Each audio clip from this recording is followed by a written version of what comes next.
Research-based hydration.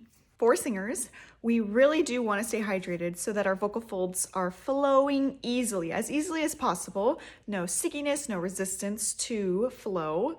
But how do we do that? Because it's not just drinking 8 hydro flasks a day. There's a little bit more science going on in your body than drinking as much water as you possibly can. Let's first talk about what hydration isn't. Now, I'm sure we can all relate to this when somebody says, that went down the wrong pipe, right? The vocal folds actually sit right on top of your trachea or your windpipe.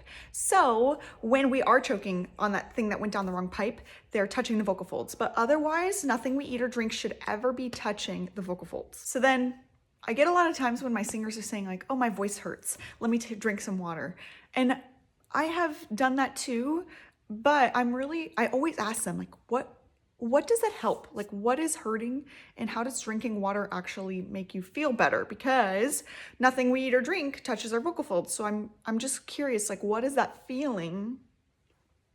A lot of the times in those situations, I think that my singers' throats are just really dry. So they're trying to drink water to lubricate the throat and feel a little bit better about it.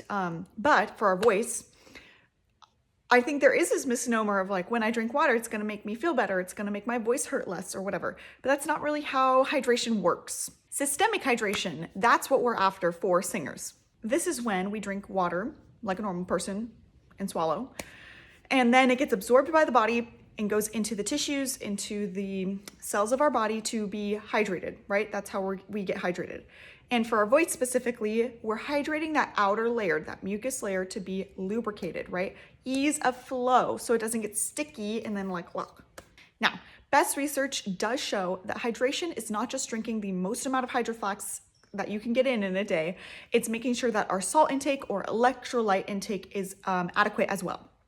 Now, why? Our body needs that salt to actually absorb the water. I get a lot of singers who are like, I don't really want to drink that much water because then I'm gonna have to pee all the time. And I'm like, totally. But if you're having good salt intake and you're not just chugging 5 hydro flasks before your performance at 5 o'clock, at 3 o'clock, you're actually drinking it throughout the day and also every day. Your body will be trained to not just go to the bathroom every hour. When you're thinking about an electrolyte brand to buy, just look at those ingredients. We want salt, right? So our first ingredients should not be sugar. Along with this topic of hydration, I get a lot of singers asking me, but what about my nebulizer? What about my steamer? Blah, blah, blah. Okay, those are great. Just make sure we're nebulizing before you sing with your warm-ups and steaming after you sing with your cool downs. That's what best practice is. Of course, everybody has their own routines and things that they like to do, but that's what the research supports.